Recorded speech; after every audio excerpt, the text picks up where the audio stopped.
രണ്ട് തരം ശൈത്താന്മാരെ നമുക്ക് നമ്മുടെ ജീവിതത്തിൽ കാണാൻ പറ്റും.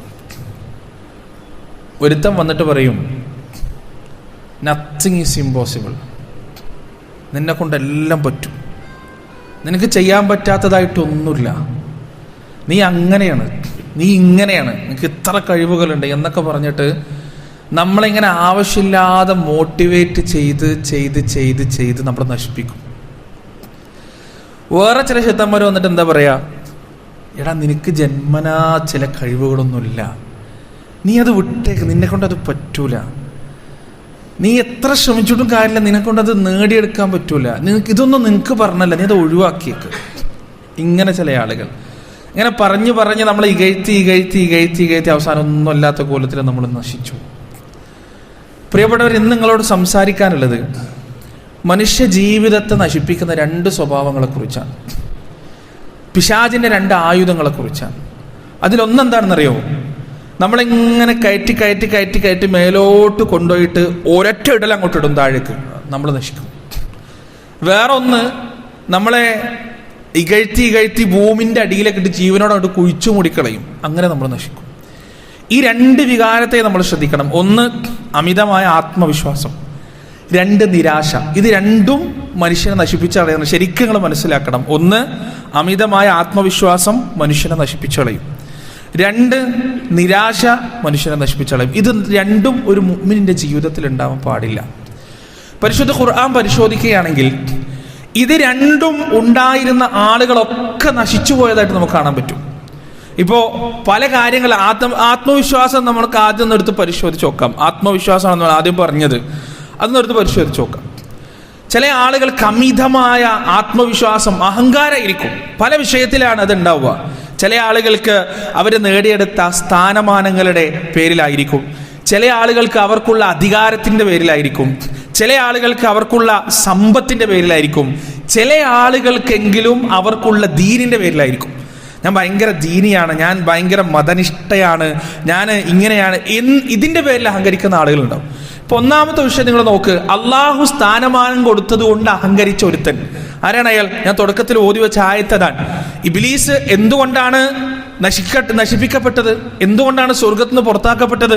പരിശുദ്ധ ഖുർആനിൽ സൂറത്തു അറാഫിന്റെ 12-13 ആയത്തുകളിൽ അള്ളാഹു സുബ്ഹാനഹു വ തആല നമുക്ക് വിശദീകരിച്ചു തരുന്നുണ്ട്. അള്ളാഹ് എന്ത് പറഞ്ഞു? ആകാശത്തുള്ള മലക്കുകളോടും അവിടെയുള്ള എല്ലാവരോടും പറഞ്ഞു, ഉസ്ജുദൂ ലി ആദം, ആദമിന് വേണ്ടി സുജൂദ് ചെയ്യണം എന്ന് പറഞ്ഞു. അള്ളാഹുവിന്റെ കൽപ്പനയാണ്, എല്ലാവരും അംഗീകരിച്ചു, എല്ലാവരും സുജൂദ് ചെയ്തു. അവിടെ ഒരാൾ മാത്രം എഴുന്നേറ്റിട്ടുണ്ട്, അതാരാണ്? ഇബ്ലീസാണ്. അള്ളാഹു ഇബ്ലീസിനോട് ചോദിച്ചു. പരിശുദ്ധ ഖുർആനിൽ സൂറത്ത് അറാഫിന്റെ 12-13 വചനങ്ങളിൽ അള്ളാഹു പറയാൻ, ഇബ്ലീസിനോട് റബ്ബ് ചോദിക്കാൻ, ഖാല മാ മനഅക അല്ലാ തസ്ജുദ ഇദ് അമർതുക, ഇബ്ലീസേ, ഞാൻ സുജൂദ് ചെയ്യാൻ കൽപ്പിച്ചപ്പോ, ഞാൻ പ്രണാമം അർപ്പിക്കാൻ കൽപ്പിച്ചപ്പോ നിന്നെ തടഞ്ഞതെന്താണ്? നിന്നെ അതിൽ നിന്ന് പിന്തിരിപ്പിച്ചതെന്താണ്? ഇബ്ലീസിന്റെ മറുപടി, ഖാല അന ഖൈറും മിൻ, ഞാൻ അവനേക്കാൾ നല്ലവനാണ് റബ്ബേ, ഞാൻ അവനേക്കാൾ ഉന്നതനാണ് റബ്ബേ. ഖലഖതനീ മിൻ നാരി വ ഖലഖതഹു മിൻ തീൻ, നീ അവനെ പടച്ചത് മണ്ണിൽ നിന്നാണ്, കളിമണ്ണിൽ നിന്നാണ്, എന്നെ പടച്ചത് തീയിൽ നിന്നാണ്, അതുകൊണ്ട് ഞാൻ അവനേക്കാൾ നല്ലവനാണ് റബ്ബേ. ഇബ്ലീസിന്റെ വാക്കുകൾ ശ്രദ്ധിക്ക്. അന ഖൈറും മിൻ, ഞാൻ ഓനേക്കാൾ നല്ലോനാണ്. അതിന്റെ കാരണം എന്താണ്? നീ എന്നെ പടച്ചത് തീയിൽ നിന്നാണ്, അവനെ പടച്ചത് മണ്ണിൽ നിന്നാണ്. അള്ളാഹു തിരിച്ചു ചോദിച്ചെന്താ അറിയോ? സുബ്ഹാനല്ലാഹ്, വല്ലാത്തൊരു ചോദ്യമാണത്. അള്ളാഹു ചോദിക്കാൻ, ഖാല ഫമാ യകൂനു ലക അൻ തതകബ്ബറ ഫീഹാ, അതിൽ കിബ്ർ നടിക്കാൻ എന്താണുള്ളത്? അഭിമാനിക്കാൻ മാത്രം എന്താണ് ഇബ്ലീസേ അതിലുള്ളത്? ഫഖ്റുജ് ഇന്നക മിനസ് സാഗിരീൻ, അതുകൊണ്ട് നീ കടന്നു പോകുക, നീ പുറത്തേക്ക് പോകുക. ഇന്നക മിനസ് സാഗിരീൻ, നീ നിസ്സാരക്കാരനായിരിക്കുന്നു, ഒന്നുമല്ലാതായിരിക്കുന്നു, ചെറുതായിരിക്കുന്നു. സുബ്ഹാനല്ലാഹ്, രണ്ട് ആയത്തുകളിൽ ഒരു സ്വഭാവവും, തൊട്ടടുത്ത ആയത്തിൽ ആ സ്വഭാവത്തിന്റെ പരിണിത ഫലവും അള്ളാഹു വിശദീകരിച്ചു തരാൻ. തൊട്ട് മേലുള്ള ആയത്തിൽ ഓൻ എന്താ പറഞ്ഞത്? അന ഖൈറും മിൻ, ഞാൻ ഓനേക്കാൾ നല്ലവനാണെന്നാണ്. തൊട്ടടുത്ത ആയത്തിൽ അള്ളാഹു പറഞ്ഞെന്താണ്?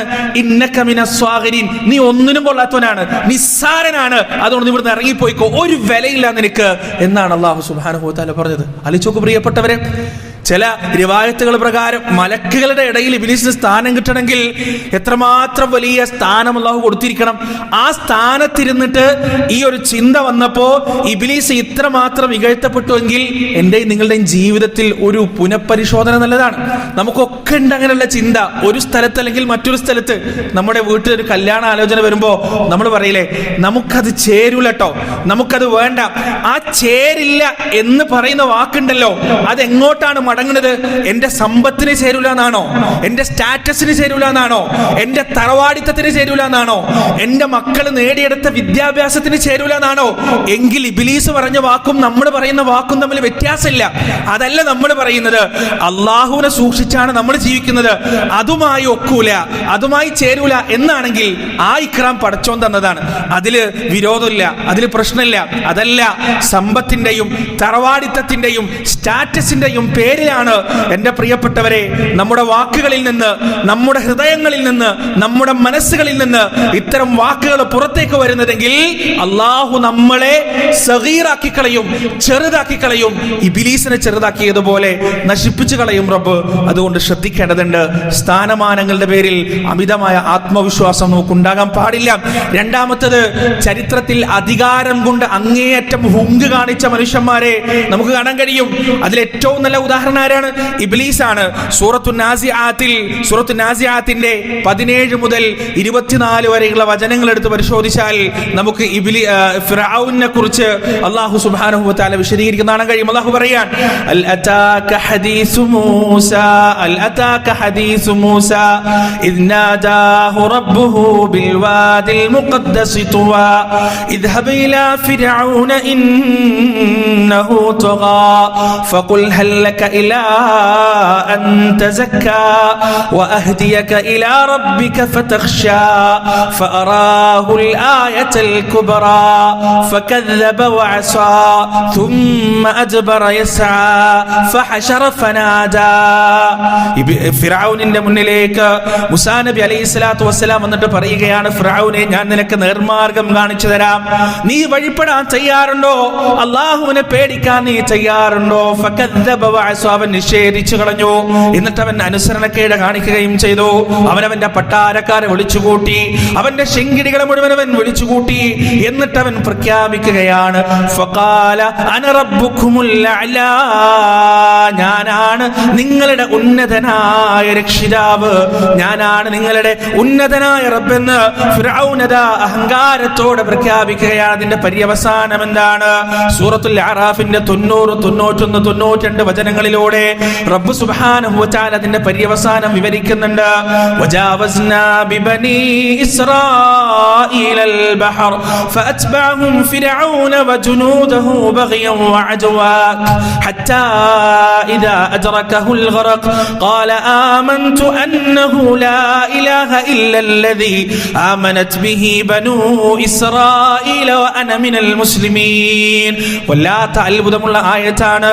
അല്ലാഹ് പറയുന്നത് എന്താണ്? മൂസാ നബി കൊട്ടാരത്തിൽ വന്നു നിന്നിട്ട് ഏതൊരു വഴിയിലേക്ക് പ്രവേശിക്കാനാണോ ഫിർഔനിനോട് പറഞ്ഞത്, അതവൻ കൂട്ടാക്കിയില്ല, അവൻ അനുസരിച്ചില്ല, അവൻ ധിക്കരിച്ചു. എന്നാൽ മൂസാ നബി പറഞ്ഞത് മുഴുവൻ അംഗീകരിക്കാൻ, മനസ്സാ വാചാ കർമ്മണ അംഗീകരിക്കാൻ ഫിർഔനദാ തയ്യാറാവുകയാണ്. എവിടെ വെച്ച്? ചെങ്കടലിന്റെ ആഴിയിൽ വെച്ചുകൊണ്ട്. ചെങ്കടലിന്റെ ആഴിയിൽ മൂക്കിലൂടെയും വായിലൂടെയും ശ്വാസകോശത്തിലേക്ക് വെള്ളം കയറി ജീവൻ മരണ പോരാട്ടം നടത്തുന്ന സമയം ഫിർഔൻ പറയുകയാണ്, അനമിനൽ മുസ്ലിമീൻ, റബ്ബേ, ഞാനിതാ വിശ്വസിച്ചിരിക്കുകയാണ്, ഞാനിതാ നിനക്ക് കീഴ്പ്പെട്ടിരിക്കുകയാണ്.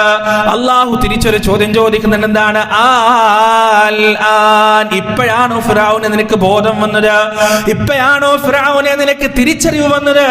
വഖദ് അസൈത ഖബ്ല വകുൻത മിനൽ മുഫ്സിദീൻ, നിന്റെ മുന്നിലേക്ക് എന്റെ പ്രവാചകൻ വന്നിട്ട് എന്നെ കുറിച്ച് പറഞ്ഞപ്പോ നീ അനുസരണക്കേട് കാണിച്ചില്ലേ? നീ അവിടെ ധിക്കാരം നടത്തുകയും ചെയ്തില്ലേ?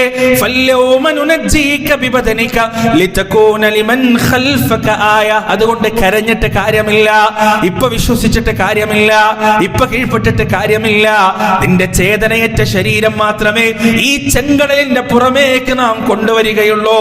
ചേതനയേറ്റ് കിടക്കുന്ന ഞാനാണ് നിങ്ങളുടെ റബ്ബെന്ന് ഉറക്കെ പ്രഖ്യാപിച്ച അഹങ്കാരിയും ധിക്കാരിയുമായ ചേതനയേറ്റ് കിടക്കുന്ന നിന്റെ ശരീരം കണ്ടിട്ട് നിന്റെ അനുയായികളെ പാഠം പഠിക്കട്ടെ, അവർക്കുള്ള ആയത്തായിക്കൊണ്ട്, അവർക്കുള്ള ദൃഷ്ടാന്തമായി കൊണ്ട് ഞാൻ നിന്നെ ചെങ്കടലിന്റെ പുറത്തേക്ക് നിന്റെ മൃതദേഹം കൊണ്ടുവരുന്നതാണ്. സുബ്ഹാനല്ലാഹ്. അല്ലേച്ചോക്ക് പ്രിയപ്പെട്ടവരെ, അന റബ്ബുക്കുമുൽ ആലാന്ന് ഫിറഔൻ ഇങ്ങനെ സിംഹാസനത്തിന്റെ മുകളിൽ ഞെളിഞ്ഞിരുന്ന് പറയുന്നതും, അതോ കുറച്ച് കാലത്തിന് ശേഷം ചെങ്കടലിന്റെ ആഴിയിൽ കിടന്ന് പടഞ്ഞിട്ട് അനമിനൽ മുസ്ലിമീൻ, പടച്ചോനെ ഞാൻ വിശ്വസിച്ചു, റബ്ബെ ഞാൻ വിശ്വസിച്ചു, എന്നെ രക്ഷിക്കണേ എന്ന് കേണ് കരയുന്നത് നിങ്ങളൊന്ന് ആലോചിച്ചോക്ക്. അധികാരമാണ് ഫിറഔൻ അവിടെ എത്തിച്ചത്, അധികാരമാണ് ഫിറഔൻ അവിടെ എത്തിച്ചത്. അതേപോലെ തന്നെ മൂസാ നബി അലൈഹി സ്വലാത്തു വസ്സലാമിന്റെ ഖൗമിൽ ഒരാൾ കൂടി ഉണ്ടായിരുന്നു. അയാൾ അഹങ്കാരിയാക്കിയത് അധികാരവും സ്ഥാനമാനൊന്നല്ല, കണക്കില്ലാത്ത സമ്പത്താണ്. പരിശുദ്ധ ഖുർആനിൽ സൂറത്തുൽ ഖസസിൽ റബ്ബ് സുബ്ഹാനഹു വ തആല ഈ ഒരു വിഷയം വരിക്കുന്നുണ്ട്. 76 മുതൽ 83 വരെയുള്ള സൂറത്തുൽ ഖസസിന്റെ വചനം. അവിടെ അല്ലാഹു സുബ്ഹാനഹു വ തആല പറയാൻ, ഇന്ന ഖാറൂന കാന മിൻ ഖൗമി മൂസ ഫബഗാ അലൈഹിം. ഖാറൂൻ മൂസാ നബിയുടെ ജനതയിൽപ്പെട്ടവനായിരുന്നു. അങ്ങനെ അവൻ അതിക്രമകാരിയായി പോയി. വആതൈനാഹു മിനൽ കുനൂസി മാ ഇന്ന മഫാതിഹഹു ലതനൂ ബിൽ ഉസ്ബതി ഉലുൽ ഖുവ ഇദ് ഖാല ലഹു ഖൗമുഹു ലാ തഫ്റഹ്. അവന് നാം സമ്പത്ത് നൽകി. എത്ര സമ്പത്ത് നൽകി? ശക്തമായ ഒരു കൂട്ടം ആളുകൾക്ക് പോലും വഹിക്കാൻ കഴിയാത്ത അത്രയും താക്കോൽ കൂട്ടങ്ങൾ നാം അവന് നൽകി. ഇതിന്റെ അർത്ഥം എന്താണ്? ഖാറൂന്റെ ഖജനാവിന്റെ താക്കോല്, അയാൾക്കുണ്ടായിരുന്ന സ്വർണ്ണ നിക്ഷേപങ്ങളുടെ, വെള്ളി നിക്ഷേപങ്ങളുടെ, ധാന്യ നിക്ഷേപങ്ങളുടെ എല്ലാം ഖജനാവുകളുടെ താക്കോല് പോലും, അത്രയധികം താക്കോലുണ്ട്, ആ താക്കോലുകൾ പോലും ശക്തമായ ഒരു സംഘത്തിന് വഹിക്കാൻ പറ്റാത്ത അത്രയും അധികം ഉണ്ടായിരുന്നു എന്നാണ്. അത്രയും വലിയ സമ്പന്നനായിരുന്നു ഖാറൂൻ. ഖാറൂനോട് അദ്ദേഹത്തിന്റെ ജനത, മനുഷ്യന്റെ ജനത പറഞ്ഞു, ലാ തഫ്റഹ്, മതിമറക്കരുത് ഹാ ഖാറൂനെ, മതിമറക്കരുത്. കാരണം ഇന്നല്ലാഹ ലാ യുഹിബ്ബുൽ ഫരിഹീൻ, മതിമറക്കുന്നവരെ പടച്ചോൻ ഇഷ്ടപ്പെടൂല കേട്ടോ, അതുകൊണ്ട് നീ മതിമറക്കരുത്. എന്നിട്ട് ആളുകൾ അൻവ പറഞ്ഞു കൊടുത്തു, വബ്തഗി ഫീമാ ആതാകല്ലാഹു ദാറൽ ആഖിറ, നിനക്ക് അല്ലാഹു നൽകിയതിൽ നിന്ന് നീ പരലോകത്തെ തേടിക്കൊള്ളുക.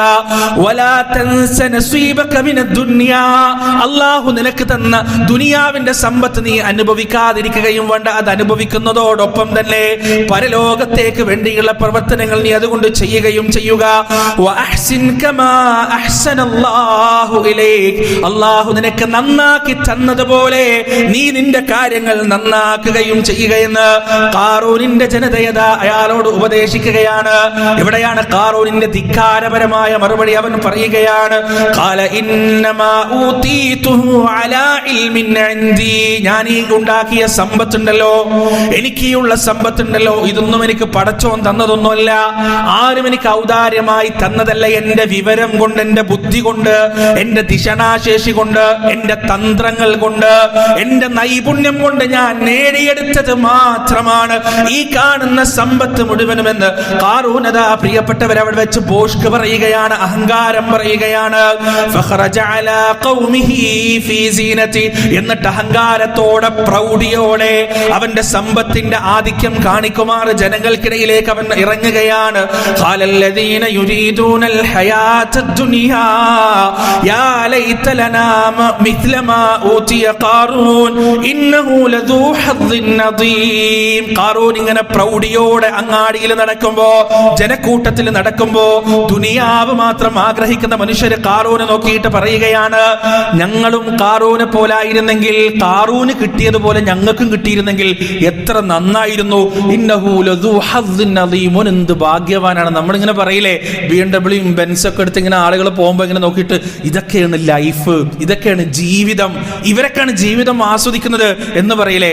അതുപോലെ ദുനിയാവിനെ മാത്രം ആഗ്രഹിക്കുന്ന ആളുകൾ ഖാറൂനിന്റെ പ്രൗഢി ഇങ്ങനെ കണ്ടിട്ട് അവർ പറയാണ്, ഖാറൂന് സംഭവാട്ടോ, ഖാറൂനെ പോലൊക്കെ ജീവിക്കണം, അതാണ് ജീവിതം. നമ്മളൊക്കെ എന്ത് ജീവിതം നമുക്കൊക്കെ.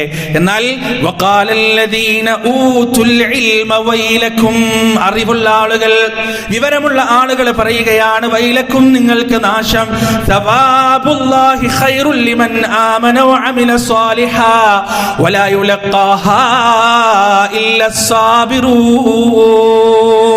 അല്ലാഹുവിന്റെ അടുത്തുള്ള സവാബ് ഖാറൂനിന്റെ അടുത്ത് നിങ്ങൾ കാണുന്നതിനേക്കാൾ എത്രയോ ഉത്തമമാണ്. വലാ യുലഖാഹാ ഇല്ല സ്സാബിറൂൻ. ക്ഷമാലുക്കൾക്ക് മാത്രമേ അത്തരം വർത്താനങ്ങൾ പറയാൻ സാധിക്കുകയുള്ളൂ. ദുനിയാവ് കണ്ട് കണ്ണ് മഞ്ഞളിച്ചു പോകാത്ത, ആഡംബര വാഹനങ്ങൾ കണ്ട് കണ്ണ് മഞ്ഞളിച്ചു പോകാത്ത, അത്യാധുനിക സൗകര്യമുള്ള വീടുകൾ കണ്ട് മാനമുട്ട ഉയർന്നു നിൽക്കുന്ന, വലിയ പണം ചെലവാക്കി പടുത്തുയർത്തപ്പെട്ട വീടുകൾ കണ്ട് കണ്ണ് മഞ്ഞളിച്ചു പോകാത്ത, ആഖിറത്തിന് വേണ്ടി ജീവിക്കുന്ന, ദുനിയാവിന് വേണ്ടി ജീവിക്കാത്ത മനുഷ്യർക്ക് മാത്രമേ എന്റെ പ്രിയപ്പെട്ടവരെ ഇത്തരത്തിലുള്ള വർത്തമാനങ്ങൾ പറയാൻ സാധിക്കുകയുള്ളൂ. ഖാറൂനിന്റെ പര്യവസാനം എന്താണ്?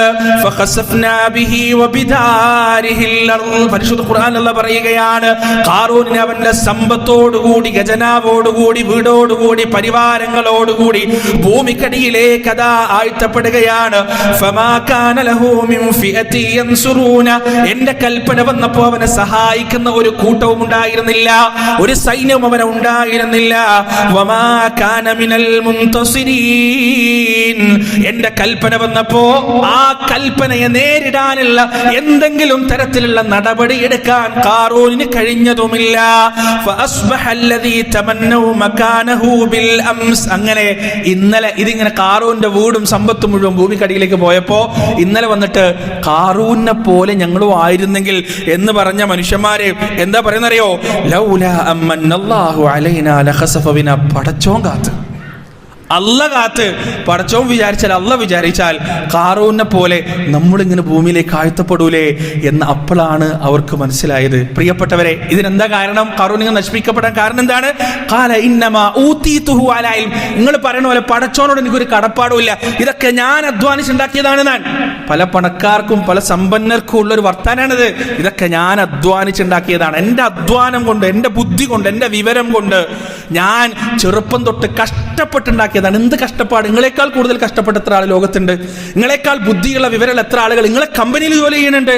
വിദ്യാഭ്യാസമുള്ള എത്ര ആൾ നിങ്ങളെ കമ്പനിയിൽ ജോലി ചെയ്യുന്നുണ്ട്? നിങ്ങളെ 100 വട്ടം വിറ്റിട്ട് തിരിച്ചു നിങ്ങളെ കൊണ്ടുവരാൻ കഴിവുള്ള ആളുകൾ നിങ്ങളെ കമ്പനിയിൽ ജോലി ചെയ്യുന്നുണ്ടാവും. എന്തുകൊണ്ടാണ് അവർ നിങ്ങളെ ഒപ്പെത്താത്തത്? നിങ്ങളെത്ര ബുദ്ധി ഇല്ലാത്തതുകൊണ്ടല്ല, അല്ല കണക്കാക്കിയിട്ടില്ലാത്തതുകൊണ്ടാണ്. ഒരാൾ പണക്കാരനാവുന്നതും പാവപ്പെട്ടവനാവുന്നതും ദരിദ്രനാവുന്നതും എല്ലാം അല്ല കണക്കാക്കിയിട്ടാണ്.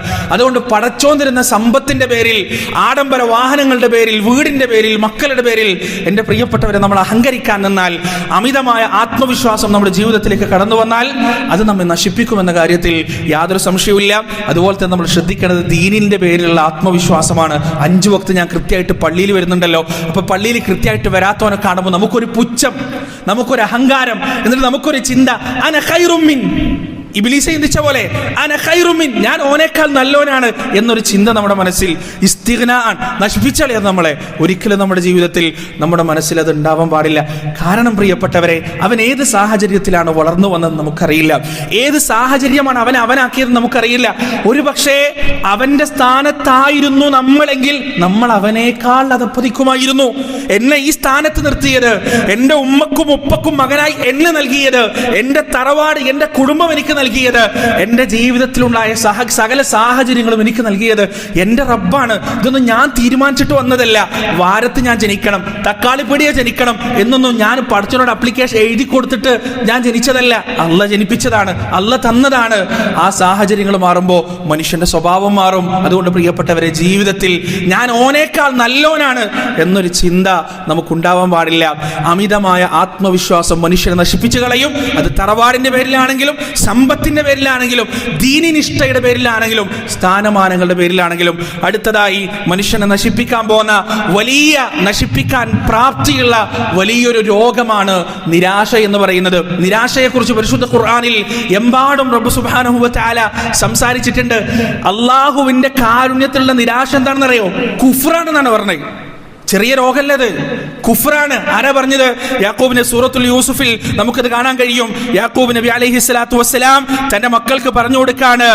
യൂസുഫിന്റെ 87-ാമത്തെ ആയത്തിൽ യാക്കൂബ് അലൈഹിസ്സലാത്തു വസ്സലാം പറയാണ്, ഇന്നഹു ലാ യയഅസു മിർ റൗഹില്ലാഹി ഇല്ലൽ ഖൗമുൽ കാഫിറൂൻ. അല്ലാഹുവിന്റെ കാരുണ്യത്തിൽ ആരെങ്കിലും നിരാശപ്പെടുന്നുണ്ടെങ്കിൽ ഓ കാഫിറാണ്. കാഫിറുകളല്ലാതെ അല്ലാഹുവിന്റെ റൗഹിൽ, അല്ലാഹുവിലുള്ള പ്രത്യാശ നഷ്ടപ്പെട്ടു പോകില്ല എന്നാണ്. അതുകൊണ്ട് നമുക്ക് എപ്പോഴെങ്കിലും അല്ലാഹു ഇനി ഞാൻ ദ്വാരുന്നിട്ടൊന്നും കാര്യമില്ല, ഇത് ഞാൻ ചോദിച്ചിട്ടൊന്നും കാര്യമില്ല എന്ന് തോന്നുകയാണെങ്കിൽ ആ നിമിഷം അഊദു ബില്ലാഹി മിനശ് ശൈത്താനിർ റജീം പറയാ, എന്നിട്ട് ഖേദിച്ചു മടങ്ങുക. വലിയ പാപമാണത്. അതുപോലെ തന്നെ ദലാലത്താണ് അള്ളാഹുവിന്റെ കാരുണ്യത്തിൽ നിരാശപ്പെടുന്നത്. കാരണം എന്താണെന്നറിയോ? മലക്കുകൾ വന്നിട്ട് ഇബ്രാഹിം അലൈഹിസ്സലാത്തു വസ്സലാമിനോട് പറഞ്ഞു, നിങ്ങൾക്ക് ഒരു കുട്ടിയും കൂടി ഉണ്ടാവാൻ പോവാൻ. ഇസ്മായിൽ നബിയുടെ ജനനം കഴിഞ്ഞു, മക്കത്ത് കൊണ്ടാക്കി. അതിനുശേഷം വീണ്ടും 3 മലക്കുകൾ വന്നിട്ട് ഇബ്രാഹിം നബിയോട് പറയുന്നത് അടുത്തൊരു കുട്ടിയും കൂടി ഉണ്ടാവാൻ പോവാൻ. ഇബ്രാഹിം നബി ചോദിച്ചു, ഖാല അബശർതുമൂനി അലാ അമ്മസ്സനിയൽ കിബറു ഫബിമ തുബശ്ശിറൂൻ. ഈ വയസ്സാങ്കാലത്താണോ രണ്ടാമതൊരു കുട്ടിയും എനിക്ക് ഉണ്ടാവാൻ പോകുന്നത്? ഞാനും വയസ്സനാണ്, എന്റെ ഭാര്യയും വയസ്സെത്തിയാണ്, ഞങ്ങൾക്കാണോ പുതിയൊരു കുട്ടി ഉണ്ടാകാൻ പോകുന്നതെന്ന് നിങ്ങൾ പറയുന്നത്? ഖാലൂ ബശ്ശർനാക ബിൽ ഹഖ് ഫലാ തകും മിനൽ ഖാനിതീൻ. ഞങ്ങൾ പറഞ്ഞത് സത്യമാണ്, അതുകൊണ്ട് അങ്ങ് നിരാശപ്പെടരുത്. ആ നിമിഷം ഇബ്രാഹിം നബി തിരിച്ചു ചോദിക്കുകയാണ്, ഖാല വമൻ യഖ്നതു മിർ റഹ്മതി റബ്ബിഹി ഇല്ലദ്ദാല്ലൂൻ. വഴിപിഴച്ചു പോയവനല്ലാതെ, വഴികെട്ടു പോയവനല്ലാതെ ആരാണ് എന്റെ റബ്ബിൽ നിരാശപ്പെടുക? എന്റെ റബ്ബിൽ ആരാണ് നിരാശപ്പെട്ടു പോകുക? വഴിപിഴച്ചു പോയവനല്ലാതെ. അതുകൊണ്ട് എന്റെ പ്രിയപ്പെട്ടവരുടെ ജീവിതത്തിൽ നിരാശയുണ്ടാവാൻ പാടില്ല. പ്രത്യേകിച്ച് ദഅവത്തിന്റെ വിഷയത്തിൽ, പ്രതിസന്ധികളിലുള്ള ദുആയുടെ വിഷയത്തിൽ, അതുപോലെ തന്നെ തൗബയുടെ വിഷയത്തിൽ, പാപങ്ങളുടെ വിഷയത്തിൽ നിരാശയുണ്ടാവാൻ പാടില്ല. മഹാനായ യൂനുസ് നബി അലൈഹിസ്സലാത്തു വസ്സലാം തന്നെ സമുദായത്തോട്, ഖൗമിനോട് ദഅവത്ത് നടത്തി. ആരും കേൾക്കുന്നില്ല, പ്രതികരിക്കുന്നില്ല, അനുസരിക്കുന്നില്ല. വദന്നൂനി ഇദ്ദഹബ മുഗാദിബാ ഫദന്ന അല്ലൻ നഖ്ദിറ അലൈഹി ഫനാദാ ഫിദ്ദുലുമാതി അല്ലാ ഇലാഹ ഇല്ലാ അൻത സുബ്ഹാനക ഇന്നി കുൻതു മിനൽ ളാലിമീൻ. അല്ലാഹ് പറയാണ്, ദേഷ്യം പിടിച്ചിട്ട് നിരാശപ്പെട്ടിട്ട് യൂനുസ് അദ്ദേഹത്തിന്റെ സമുദായത്തിൽ നിന്ന് പുറപ്പെട്ടു പോകുകയാണ്. അല്ലാഹ് കാത്തുവെച്ചത് എന്താണ്? അദ്ദേഹത്തിന് വേണ്ടി മത്സ്യത്തിന്റെ വയറിനകത്തുള്ള ഇരുട്ടറയാണ്. ആ ഇരുട്ടറക്കുള്ളിൽ വെച്ചുകൊണ്ട് നിരാശ എന്ന വലിയൊരു പാതകം തനിക്ക് സംഭവിച്ചു പോയി എന്ന് യൂനുസ് അലൈഹിസ്സലാത്തു വസ്സലാം അല്ലാഹുവിനോട് പറയുകയാണ്. ലാ ഇലാഹ ഇല്ലാ അൻത സുബ്ഹാനക, റബ്ബേ നീയല്ലാതെ ആരാധനയിൽ നീ പരമപരിശുദ്ധനാണ്. ഇന്നി കുൻതു മിനൽ ളാലിമീൻ, ഞാൻ അക്രമകാരികളിൽ പെട്ടുപോയി റബ്ബേ. എന്താ അക്രമം? നിരാശപ്പെട്ടു പോയി എന്നുള്ളതാണ്. അള്ളാഹു മറുപടി നൽകുന്നതിന് മുന്നേ നിരാശപ്പെട്ടു പോയി എന്നുള്ളതാണ്. നമ്മളൊക്കെ പറയാറുണ്ട്, എത്ര കാലം ദുആ ചെയ്തു, എത്ര പ്രാർത്ഥിച്ചു, എത്ര ഇബാദത്ത് ചെയ്തു, എന്റെ അവസ്ഥക്കൊന്നും ഒരു മാറ്റമില്ല. അങ്ങനെ തന്നെ നിരാശയുടെ വാക്കുകളാണ്. പറയരുത് പ്രിയപ്പെട്ടവരെ. അള്ളാഹു എന്താണ് നമുക്ക് കരുതി വച്ചിരിക്കുന്നത് എന്ന് നമുക്കറിയില്ല. നമുക്ക് സിക്സ് സെൻസ് ഒന്നുമില്ല. കാത്തിരിക്കുക, ക്ഷമയോടെ പ്രാർത്ഥിക്കുക, ക്ഷമയോടെ ദുആ ചെയ്യുക. 1 വട്ടം ചോദിച്ചു കിട്ടിയില്ലേ? 10 വട്ടം ചോദിച്ചു കിട്ടിയില്ലേ? 100 വട്ടം ചോദിച്ചു കിട്ടിയില്ലേ? 1000 വട്ടം ചോദിച്ചു കിട്ടിയില്ലേ? 1001ാമത്തെ തവണ കിട്ടുമെന്ന പ്രതീക്ഷയിൽ അള്ളാഹുവിനോട് ചോദിക്കുക. കാരണം ചോദിച്ചിട്ട് എന്തെങ്കിലും റബ്ബ് നമുക്ക് വേണ്ടി തടഞ്ഞു വെക്കുന്നുണ്ടെങ്കിൽ ആ ചോദിച്ച കാര്യം നമുക്ക് ഖൈറല്ല എന്നാണ് അർത്ഥം. അതുകൊണ്ട് ദുആയിൽ ഒരിക്കലും നിരാശപ്പെട്ടു പോകാൻ പാടില്ല. അതുപോലെ നമ്മൾ നിരാശപ്പെട്ടു പോകാൻ പാടില്ലാത്ത മറ്റൊരു വിഷയമാണ് പ്രിയപ്പെട്ടവരെ തൗബ. ശൈത്താന്റെ ഏറ്റവും വലിയ ആയുധാണത്. നമ്മളൊക്കെ തെറ്റ് ചെയ്യുന്നവരാണ്, ഒക്കെ പാപം ചെയ്യുന്നവരാണ്. നമ്മളിങ്ങനെ തെറ്റ് ചെയ്ത് നമ്മൾ തൗബ ചെയ്യും, വീണ്ടും തെറ്റെയ്യും, വീണ്ടും തൗബ ചെയ്യും, വീണ്ടും തെറ്റെയ്യും, വീണ്ടും തൗബ ചെയ്യും. പിശാച് വന്നിട്ട് പറയും, ഇനി നീ തൗബ ചെയ്തിട്ടൊന്നും കാര്യമില്ല, ഇനി നീ തൗബ ചെയ്തിട്ട് കാര്യമില്ല. എത്ര വട്ടായി ഈ തൗബ ചെയ്യണോ? എത്ര വട്ടായി? ഇനി നിനക്ക് പടച്ചോൻ പുറത്തു തരൂല. വല്ലാഹി ഇത് പിശാചിന്റെ വാക്കാണ്, ഇത് ശൈത്താന്റെ വാക്കാണ്.